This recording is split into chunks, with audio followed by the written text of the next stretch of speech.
Hello student, तो स्वागत है आपका अगली वीडियो में। अब तक जो हमने कहानी पढ़ी थी उसके बाद की कहानी हमें इस चैप्टर में पढ़ना है या फिर इस वीडियो में पढ़ना है। चलिए तो फिर शुरू करते हैं। मैंने आपको पिछली वीडियो में बताया था कि जो आपका जो सोवियत यूनियन था वो डिसइंटीग्रेट हो गया था, और in this video we are talking about reason for the disintegration of the independent state of the Soviet Union. आखिर मतलब ऐसे कौन से कारण थे जिसकी वजह से जो आपका सोवियत यूनियन जैसा इतना बड़ा देश कोलैप्स हो गया। समझने कहने का मतलब खुद ही सोचिए कि एक ऐसा देश जो अमेरिका तक को टक्कर दे सकता था और दिया भी था, वो खुद एक कोलैप्स हो गया। ताकि उसके पीछे कारण कहते हैं, तो पहला जो कारण था वो ये था कि failure to fulfil the political and economic expectation of the citizens. जो वहाँ के मतलब नागरिक थे, उनकी जो भी मतलब क्या थी आपकी एक्सपेक्टेशन से अपने देश को लेकर के पॉलिटिकल और इकोनॉमिक वे में, वो ये पूरा नहीं कर पाया। दूसरी चीज़ ये थी कि जो यहाँ के नौकरशाही वाले बंदे थे वो जो थे वो बहुत ज़्यादा भ्रष्ट हो गए थे। एक तरीके से सरकारी नौकर जिनको हम कह सकते हैं, या फिर जो सरकार के अंडर में काम करते हैं, वो जो लोग थे वो सही से काम नहीं करते। इसके अलावा क्या था कि जो कम्युनिस्ट पार्टी आपकी जो रूल कर रही थी वहाँ पे, उसका बैड गवर्नेंस हो गया था, मतलब अच्छे तरीके से राज नहीं कर रही थी। इसके अलावा क्या था कि सोवियत यूनियन ने अपना जो भी पैसा था, मतलब यहाँ लिखे कि put more of its money and resources into eastern Europe. देखिए, मैंने आपको बताया था कि जो कोल्ड वॉर जब स्टार्ट हुआ था तो उस समय क्या हुआ था, आपका यूरोप को दो भागों में बांट दिया गया था। तो सोवियत यूनियन ने क्या किया कि जो आपका ईस्टर्न यूरोप इसके साइड में था, इसके ऊपर इसने ज़्यादा पैसे खर्च किए ताकि इसके अंडर में ही रहे ये कौन, ईस्टर्न यूरोप। और उसके बाद क्या किया इसने कि इसने अपने लोगों को या फिर जो अपनी जनता है उसको मिस इन्फॉर्म किया कि हमारा जो सोवियत यूनियन है वो आगे बढ़ रहा है, लेकिन इन रियलिटी सोवियत यूनियन पश्चिम के देशों से पीछे था। अब खुद ही सोचिए कि आपने अपनी जनता को बोल रखा है कि आपका देश आगे बढ़ रहा है और जनता को पता चलता है कि उनका देश जो है वो पीछे हो रहा है, तो कितनी मतलब बुरी बात होगी। एक तरीके से लोग आपके गुस्सा हो सकते हैं इस बात से, धरना प्रदर्शन ये सब होता रहता है। तो सेम चीज़ें ये हुई थी। इसके अलावा क्या किया कि make maximum use of resources on nuclear weapons. ये सबसे बड़ी गलती करी इन लोगों ने कि क्या करा कि जितना भी पैसा था उन लोगों ने न्यूक्लियर वेपन्स पे खर्च किया, ना कि लोगों की आकांक्षाओं पे। यानी कि जैसे होता है कि आप लोगों को हॉस्पिटल दें, स्कूल दें और कंज्यूमर गुड्स दें, लेकिन नहीं, यहाँ के देश ने क्या किया, इन लोगों ने क्या किया, सारा पैसा न्यूक्लियर वेपन्स पे लगाया। और जिसकी वजह से क्या होगा, यहाँ पे लोगों की जो भी मतलब चाहत है या फिर जो लोगों को चाहिए वो नहीं मिलेगा। आखिर लोग क्या करेंगे, न्यूक्लियर वेपन्स से क्या ही कर लेंगे। समझ रहे कहने का मतलब। इसके अलावा टेक्नोलॉजी और infrastructure lag behind the West. इसके अलावा ये प्रौद्योगिकी में जो वेस्ट की कंट्री थी उनसे ये पीछे हो गए थे। और इसके बाद है प्रोमिनेंस ऑफ रशिया। इसके अलावा क्या था, आपका जो सोवियत संघ था आपका, उसके अंदर सबसे बड़ा पार्ट जो आपका रशिया था, उसका दबदबा बढ़ता जा रहा था। इसके अलावा जो गोरबाचेव ने अपनी तरफ से नीतियाँ लेके आई थी उसका कोई फ़ायदा देखने को नहीं मिला, और धीरे धीरे जो यहाँ पे कंज्यूमर गुड्स थे वो कम हो गए। और इसके अलावा लोगों के मन के अंदर थोड़ी सी नेशनलिस्टिक फीलिंग्स और डिज़ायर फॉर सॉवरेनिटी उत्पन्न होने लग गई।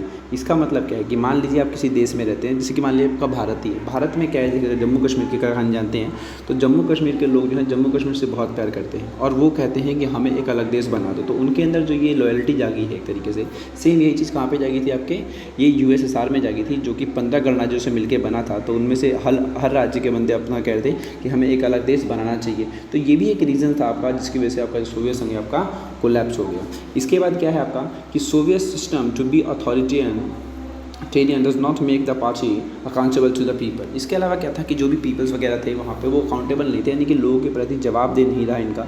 लोग पूछते थे लेकिन यहाँ के लोग बता ही नहीं पा रहे थे कि देश में आखिर चल क्या रहा है। ठीक है, और यही सब कारण है जिसकी वजह से जो आपका सोवियत यूनियन है वो डिसइंटीग्रेट हुआ। कम से कम 6 मार्क्स का क्वेश्चन जरूर पूछा जाता है आपसे एग्जाम में ये कि आखिर रीजंस क्या थे सोवियत यूनियन के डिसइंटीग्रेट के। तो ये सभी कारण थे जिसकी वजह से क्या हुआ था, आपका सोवियत यूनियन डिसइंटीग्रेट हो गया था। ठीक है, चलिए अगला है आपका consequence of the disintegration of the Soviet union. यानी कि मीन्स ये पूछा गया है कि आखिर सोवियत यूनियन के बाद आखिर कौन कौन से परिणाम हमें देखने को मिले। तो सबसे पहला जो हुआ था वो ये हुआ था कि कोल्ड वॉर जो है वो came to end and fall of another world. Okay, यानी कि यहाँ पर क्या हुआ, जो कोल्ड वॉर है आपका वो खत्म हो गया। मतलब बेसिकली सी बात है आपकी ये कि खुद ही सोचिए, जब दो देश आपस में लड़ रहे हैं, एक देश आपका खत्म होगा तो ऑटोमेटिकली क्या होगा, आपका जो वॉर है वो खत्म हो जाएगा। तो सेम यही हुआ कि जो कॉन्फ्लिक्ट चला आ रहा था कोल्ड वॉर के नाम पे, वो क्या हो गया, आपका खत्म हो गया। इसके अलावा पोलर वर्ल्ड में एक ही देश बच गया, वो कौन सा बच गया भाई, अमेरिका। इसकी डोमिनेशन बढ़ गई थी। ठीक है, थर्ड हुआ कि the end of the arm race and the end of the Soviet bloc and the rise of 15 new countries. उसके अलावा क्या था कि जो भी आर्म रेस चल रही थी दोनों देशों के बीच में, USA और अमेरिका के USSR के बीच में, वो खत्म हो गई। और इसके अलावा जो आपका 15 गणराज्यों से मिलकर बना हुआ था कौन, ये सोवियत यूनियन, उसमें से अलग अलग कंट्री निकल के वो बनने लगी। इसके अलावा क्या होता है, जो वर्ल्ड बैंक था और इंटरनेशनल मॉनेटरी फंड था, ये लोग बाहर आते हैं, ये बहुत ज़्यादा पावरफुल हो जाते हैं एक तरीके से। मतलब दो संस्थाएं हैं ये जिन्होंने एक तरीके से मतलब एडवाइजरी का काम किया कि देश को कैसे चलाना चाहिए, मतलब एक तरीके से कैपिटलिज्म को इन्होंने बढ़ावा दिया था। इसके बाद क्या हुआ था कि जो सोवियत यूनियन है उसका जो सक्सेसर है वो कौन कहलाया, रशिया कहलाया। होता है ना, जैसे कि मान लीजिए कोई भी मतलब देश होता है, वो देश जब कोलैप्स हो जाता है, फिर जब सरकार गिर जाती है तो कोई दूसरी सरकार आती है, तो उसी तरीके से सोवियत यूनियन की जगह कौन आ गया भाई, आपका रशिया आ गया। तो सोवियत यूनियन में सबसे बड़ा जो गणराज्य था वो था आपका रशिया। इसके अलावा पावर रिलेशन चेंज हो गए और क्वेश्चन देखिए सोशलिस्ट आइडियोलॉजी और the dominance of the capitalism liberal system. इसके अलावा देखिए को सोशलिस्ट आइडियोलॉजी पर क्वेश्चन उठने लगे थे और कैपिटलिज्म एक तरीके से वहाँ पर उसका डोमिनेंस देखने को मिला। और फाइनली यहाँ पर शॉक थेरेपी को अडॉप्ट किया गया और increase importance of liberal democracy. ठीक है, तो ये सभी जो चीज़ें थी ये ही थी आपकी consequence of the disintegration of Soviet union. तो ये दोनों क्वेश्चन आते हैं आपके 6-6 नंबर के। एक तो आता है ये कि आखिर डिसइंटीग्रेट कैसे हुआ, और दूसरा ये आता है कि डिसइंटीग्रेशन के बाद कंसिक्वेंस कौन कौन से हमें देखने को मिले। तो मैंने आसान शब्द में आपको समझाने की कोशिश करी है, आशा करता हूँ आपको समझ आ गया होगा। चलिए फिर आगे बढ़ते हैं। चलिए मैंने यहाँ पे एक वर्ड लिया आपका शॉक थेरेपी। शॉक थेरेपी के बारे में आपको बताऊँगा मैं अभी। चलिए यहाँ पर देखिए price of arm race. Price of arm मतलब कि जो इनके बीच में आर्म रेस चल रही थी, आर्म रेस चल रही थी, उसकी आखिर कीमत क्या चुकानी पड़ी। तो कीमत यही चुकानी पड़ी कि ये वेस्टर्न कंट्री से बहुत ज़्यादा पीछे हो गया टेक्नोलॉजी के मामले में, इंफ्रास्ट्रक्चर के मामले में। और इसी को देखा देखी एक तरीके से जो यहाँ की कंट्री थी, जो यहाँ कंट्री के लोग थे, उन लोगों ने एक तरीके से सोवियत संघ के प्रति मतलब जो उनकी निष्ठा थी उनको ख़त्म कर दिया और इस तरीके से इससे अलग निकलने पड़े। तो यही उसको एक घाटा देखने को मिला था आखिर आर्मी रेस का। मैंने स्टार्टिंग में जब आपको पढ़ाया था कि जैसे कि मान लीजिए यूएसए था और यूएसएसआर था, तो दोनों एक दूसरे से आगे निकलना चाहते थे। मान लीजिए 4 हथियार वो बनाएगा तो ये 8 बनाएगा, तो वो 16 बनाएगा तो ये 32 बनाएगा भाई। तो यही चीज़ें चल रही थी और इसी का जो कीमत है सोवियत संघ को चुकानी पड़ी और अपने लोगों की आकांक्षा ये पूरी नहीं कर पाया और इसी वजह से ये पश्चिम के देशों से भी पीछे हो गया। ठीक है, चलिए अब शॉक थेरेपी की बात करें। तो शॉक थेरेपी का मतलब देखिए आपको पहले भी पता होगा, शॉक थेरेपी का मतलब होता है हीलिंग बाय शॉक। यानी कि आपको क्या करना है एक तरीके से किसी, जैसे कि आपने फिल्मों में देखा होगा कि लोगों को झटके दिए जाते हैं उनको जिंदा करने के लिए, तो सेम यही चीज़ है यहाँ पर शॉक थेरेपी। इसमें क्या हुआ था कि जो आपका वर्ल्ड बैंक है और इंटरनेशनल मॉनेटरी फंड है, इन लोगों ने एक तरीके से रशिया में एक मॉडल लेके आए थे, जैसे कि जिसमें इन लोगों ने बोला था कि हमें जो है यानी कम्युनिज्म की जगह कैपिटलिज्म को अपनाना चाहिए। किसको, रशिया को, क्योंकि सोवियत यूनियन चला गया तो अब रशिया में अपनाया जाएगा। तो रशिया में कम्युनिज्म की जगह कैपिटलिज्म को अपनाया गया था, जिसका जो एडवाइजरी थे वो उस समय थे वर्ल्ड बैंक और इंटरनेशनल मॉनेटरी फंड। इन्होंने कहा कि आपका जो देश है वो कम्युनिज्म तो चला नहीं, तो आप क्या करिए कैपिटलिज्म को अपना लीजिए। तो कैपिटलिज्म बेसिकली होता क्या है, कैपिटलिज्म बेसिकली ये होता है कि हर चीज़ को क्या करते हैं, प्राइवेटाइज कर देते हैं। ठीक है, जैसे कि अगर आप पढ़ेंगे कि दोनों इकोनॉमी में डिफरेंस क्या है, तो यही डिफरेंस है, एक में सरकार होती है और एक में प्राइवेट हाथ होता है। ठीक है, तो यही चीज़ यहाँ पर समझाई गई थी कि शॉक थेरेपी क्या है भाई, कि रशिया जो है आपका, रशिया में क्या आई थी, शॉक थेरेपी आई थी। इसमें क्या हुआ था कि world bank and international monetary fund ने यहाँ पर कैपिटलिज्म को बढ़ावा दिया और इसी को क्या बोला गया, this is called shock therapy. अब बात करते हैं कि फीचर्स ऑफ शॉक थेरेपी, आखिर इसमें होता क्या है। तो देखिए यहाँ पर क्या है, private ownership is a dominant form of ownership, privatisation of state wealth. साफ सीधी बात है, यहाँ पे प्राइवेटाइजेशन की बात हो रही है, हर चीज़ को प्राइवेट कर दिया गया। जैसे कि यहाँ पे collective farm was change to private farm, cultivation start in the capitalism system, capitalist system, adopt free trade system. ये देखिए जो फ्री ट्रेड सिस्टम जो था आपका पहले यूएसएसआर में नहीं था, शॉक थेरेपी आने के बाद भी यहाँ पर आ गया था।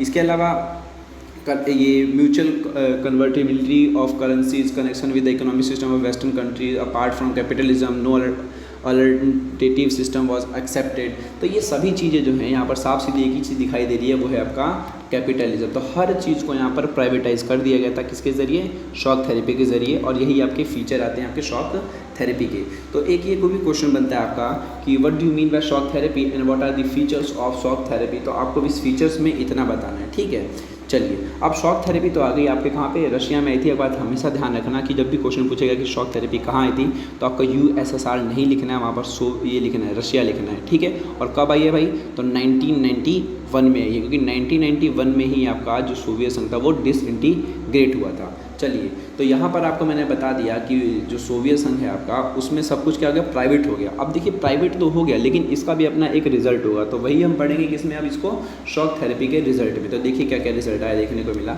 तो completely unsuccessful Russia industrial structure collapsed. देखिए खुद ही देखिए यहाँ पे कि जैसे ही इन लोगों ने हर चीज़ को प्राइवेटाइज़ किया ना, तो रशिया की जितनी भी इंडस्ट्री थी ना, वो सारा का सारा जो स्ट्रक्चर था वो कोलैप्स हो गया।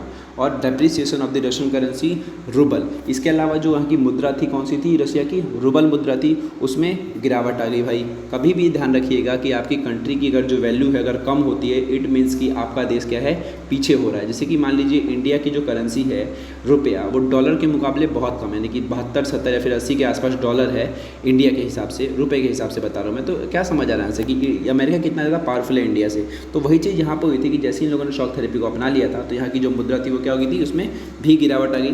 तीसरी चीज़ ये हुई थी कि old system of social welfare destroyed, यानी कि जो सोशल वेलफेयर के लिए सरकार पहले काम करती थी वो ख़राब हो गया। और गवर्नमेंट कंसेशन एंडेड और मोस्ट पीपल बिकम पुअर, इसके अलावा जो गवर्नमेंट की तरफ से कंसेशन मिलती थी लोगों को, वो भी एक तरीके से ख़त्म कर दी गई। जैसे कि फ्री में राशन मिलना, ये सब जो चीज़ें थी पहले मिलती थी जब आपका ये सोशलिज्म था, वहाँ पे कम्युनिज्म था, तो वहाँ पे ख़त्म कर दिया। तो बहुत सारे लोग क्या हो जाएंगे, गरीब हो जाएंगे। जैसे और इसके अलावा क्या हुआ था कि 90% of the industry were sold to private hands और एट लो प्राइस। देखिए इसके अलावा क्या हुआ था कि जितनी भी मतलब 90% कंपनियाँ ऐसी थी, इंडस्ट्री ऐसी थी जिनको प्राइवेट हाथों में सौंप दिया गया बहुत ही कम पैसों में। और इसी को कहा जाता है हिस्ट्री का largest garage sale in history. ठीक है, लिखा है ना पे, which is called the largest garage sale in history, क्योंकि आप खुद ही सोचिए 90% इंडस्ट्रीज़ को आपने एकदम कम से कम दामों में, आप लिखा ना 1.25 लिखा गया था, एकदम लो प्राइस पे बेचा गया था, क्योंकि कंपनी चल ही नहीं रही थी। जैसे कि आपने सुना होगा कंपनी वगैरह दिवालिया हो जाती है, तो वही चीज़ है।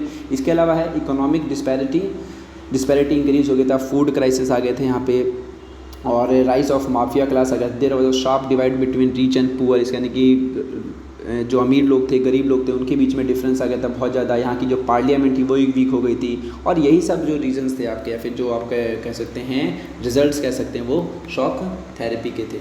ठीक है, और बात कर लेते हैं आखिरी टॉपिक की, गराज सेल की इस वीडियो में। तो गराज सेल वही है जिसमें क्या हुआ था कि जो भी मतलब जो रशिया की कंपनी थी जो दिवालिया घोषित हो गई थी, उनको प्राइवेट हाथों में बेचा गया था, क्योंकि वो काम ही नहीं चल रहा था उन कंपनी में।